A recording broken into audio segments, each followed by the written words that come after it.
जेके company रो 8031 variety जेन लगा होता April 1 तारीख लगा होता आ एज है जून 4 तारीख। तो आज पहला तुला है 30 केजी की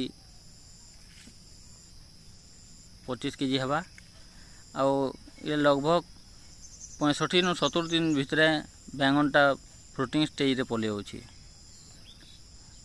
इन यार के देखमा बाजार दर केंदा अछि आ तार मार्केट रो चाहिदा केंदा अछि जे बाजार के बिकले ना पड़बा।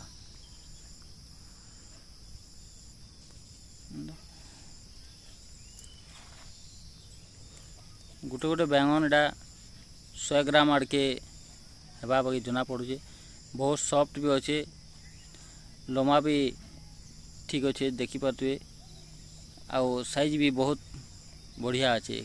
खाउटी माने भी घिनला बेल के भी पसंद करबे आउ खेला बेल के भी बहुत टेस्ट लाबा।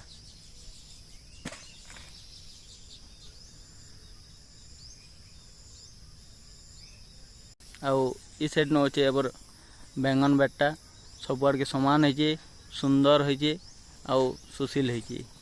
जेके कंपानी रो 8031 भेराइटी।